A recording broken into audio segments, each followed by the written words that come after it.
Hi, it's Katrina! From a shapeshifter that will suck your soul to a beautiful woman who might seduce and then eat you, here are 11 of the worst demons from mythology.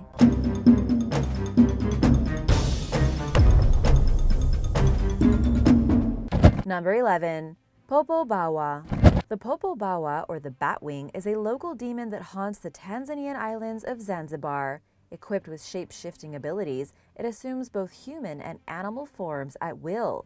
In its standard state, the Popobawa is a medium-sized, one-eyed, bat-like creature with leathery skin.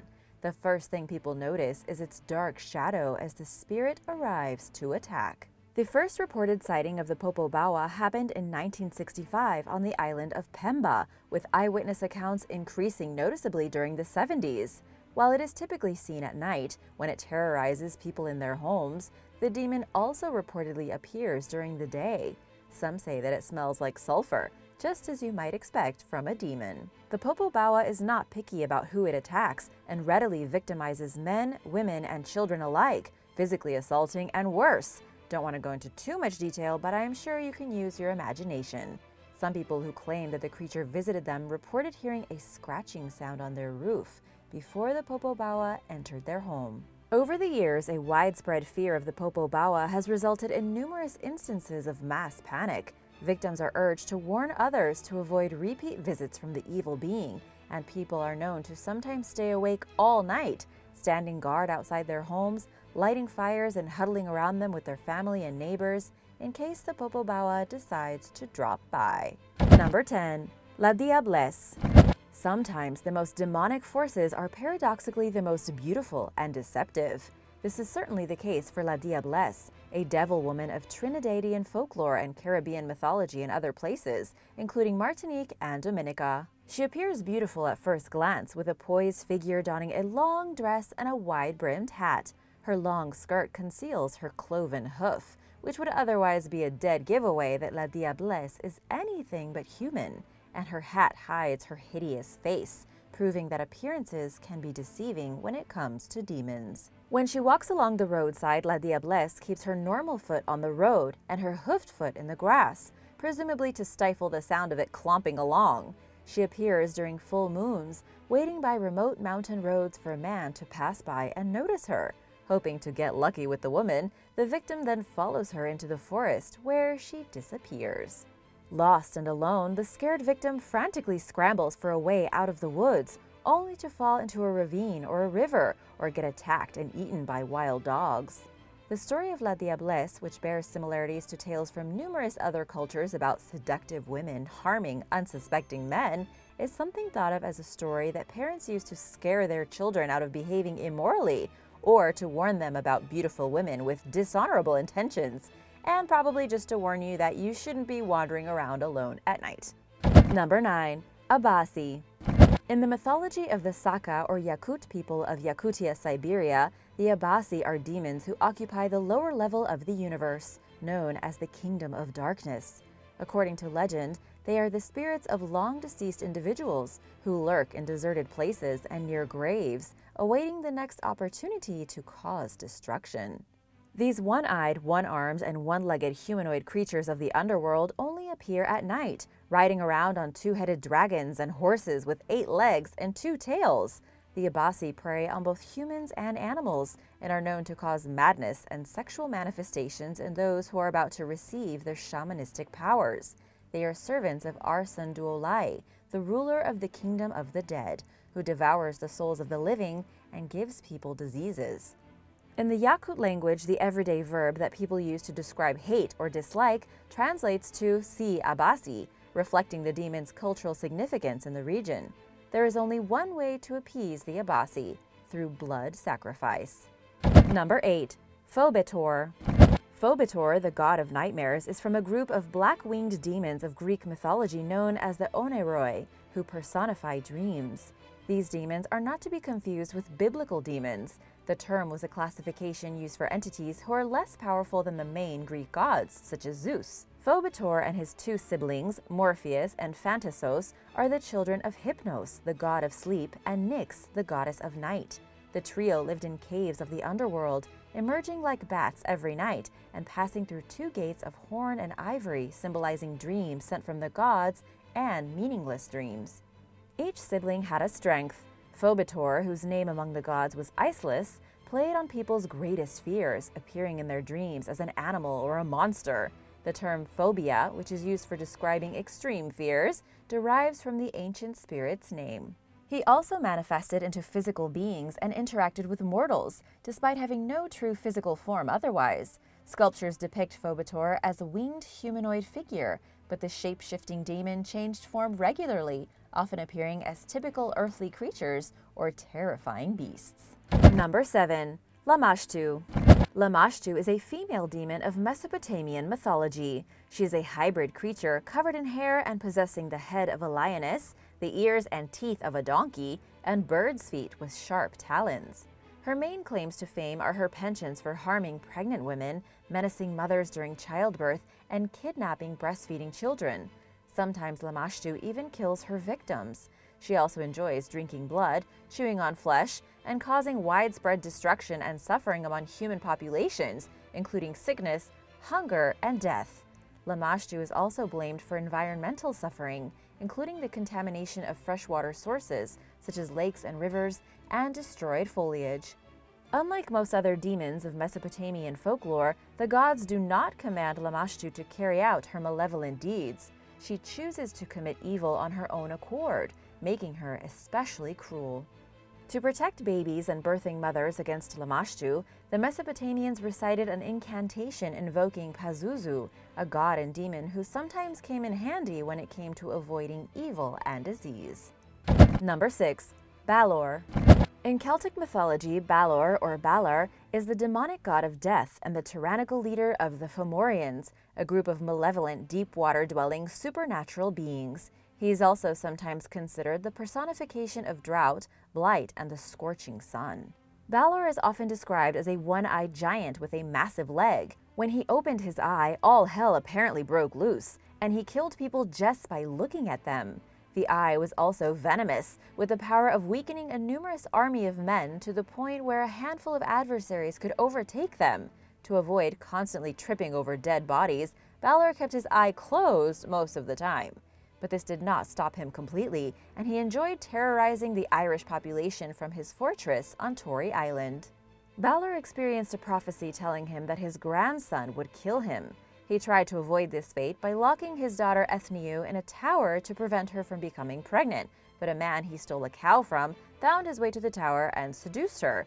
Balor's prophecy was realized when Lugh killed him using a slingshot. Number 5. Pishachas. Pishachas are demonic, flesh-eating ghouls of Hindu mythology who speak their own language called Pisacha and haunt forests, cremation grounds, and areas where violent deaths have occurred.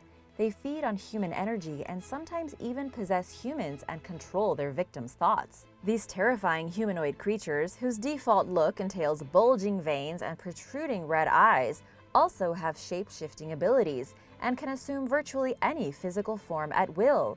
They can also make themselves invisible, making them very hard to avoid. People who become possessed by a pishacha often go insane and/or become physically ill. Certain mantras are said to drive the demon out of a victim's body and cure their ailments, and offerings are made to pishachas during certain festivals to ensure that they stay away. Pishachas' qualities vary between regions and among different versions of legends about them. In some cases, they are ghosts of deceased humans who committed crimes such as fraud, adultery, and more. Other legends hold that pishachas are trapped between heaven and hell. According to Buddhist scripture, on the other hand, they are protectors of the religion and rank among the 4 heavenly kings. To those who see pishachas as evil beings, nobody is immune to their wrath, and pregnant women are especially vulnerable. Some people carry neem tree leaves and pieces of iron, which are believed to deter the creature. It's possible to kill a pishacha using a blessed sword, but other ritualistic methods are required for eliminating their spirit, which will otherwise haunt the area for eternity. Number 4. The Mamu. Mamu, whose name translates to monster, are cannibalistic, soul-destroying spirits of Aboriginal folklore of the eastern part of Australia's western desert. Their appearance is described in numerous, often contradicting ways. In some cases, these shape-shifting monsters are bald. In others, they're hairy. They possess big, bulging eyes and sharp fangs that are capable of ripping their victims' flesh off with ease. The Mamu, who live underground and in hollowed-out trees, often take humanoid forms, but they are also associated with dogs, falling stars, and sharp-beaked birds, according to Judith Nicholls, who covered the topic in an article for The Conversation. Anthropologist Ute Eickelkamp argued in a 2004 paper that adults sometimes use tales about the Mamu, including the threat of demonic attacks, to influence their children's behavior. He spent years researching the monstrous spirit, and in 2014 he published another study detailing people's perceptions of the Mamu. Eickelkamp's findings revealed that despite the wildly different ways people see the spirit, there are some common traits. For example, Mamu do not speak or have their own language, but they bite and imitate human and bird sounds. Locals often liken them to Satan, saying that they steal people's souls. Above all, Mamu are cannibalistic, feasting on both adults and children, and sometimes sampling their flesh without killing them. If a Mamu steals someone's soul, a healer can retrieve it and return it to the person. A more modern interpretation holds that the demon tends to take the souls of bad people. Number 3. Poroscoro. In Romani Gypsy folklore, Poroscoro is a demon of disease who was the 9th child born to Queen Anna of the Keshali, or the fairies, the enslaved wife of the king of the demons. A product of its parents' toxic marriage, the bird-like creature has 4 dog heads, 4 cat heads, and a snake with a forked tongue as its tail. The hermaphroditic demon reproduces without a mate, giving birth to some of the worst things known to humanity, including bubonic plague, cholera, smallpox, parasitic diseases, and other afflictions that are historically associated with pandemics and epidemics. After the havoc-wreaking beast was born, its parents divorced. The king released Anna from slavery, and they lived out the remainder of their lives separately and peacefully. But Poroscoro and its 8 siblings, who also represent detestable symptoms and diseases, live on. Poroscoro lives below ground with its children, occasionally surfacing to cause widespread destruction and tragedy by spreading a deadly disease to the human population. Number 2. Batibat. Batibats are folkloric female demons of the Ilocanos, an ethno-linguistic group in the Philippines. They appear as obese, homely old women who live inside tree trunks, and one major way to displease one is to fell the tree it inhabits and use the wood as the post for a home. When this happens, the Batibat resides in the post and forbids humans from sleeping near it. People who dare to doze off anyway are in for a rude awakening from the Batibat, which transforms into its true form and attacks the offending slumberer, often by sitting on the person's chest or face until they suffocate to death. The only way for a victim to escape is by wiggling their thumb or big toe. The Batibat is often blamed for a condition known as bangungot in Filipino culture, which happens when someone suddenly and unexpectedly dies in their sleep or experiences a nightmare so severe it kills them. Scientists believe bangungot may reflect a legitimate medical condition, but aren't sure which one. Acute pancreatitis, sleep apnea, and cardiac arrest are all distinct possibilities. Number 1. Ahriman. Ahriman, also known as Angra Mainyu, is an evil spirit of Zoroastrianism, one of the world's oldest practiced religions, who represents human confusion, disappointment, and strife, as well as greed, wrath, and envy.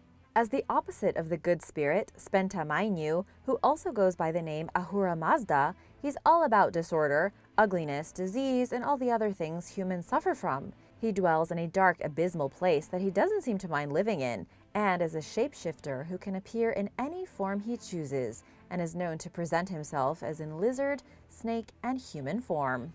As the Lord of Darkness and Chaos, and as part of his quest to defeat Ahura Mazda, Angra Mainyu created an army of demons encompassing negative qualities, such as envy. These demons are to blame for much of the world's suffering, but many believe that they will eventually self-destruct by devouring one another. Good will ultimately prevail over evil, and Ahura Mazda will emerge victorious over Angra Mainyu. The Parsis, a group of modern-day Zoroastrians who live in India, believe that Ahura Mazda is the one true god.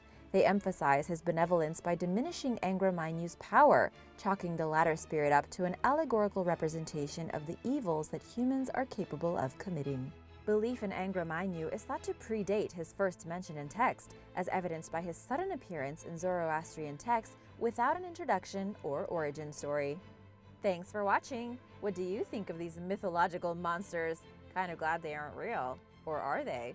Let me know which one you think is the scariest in the comments below, and be sure to subscribe if you are new here. We'd love to have you!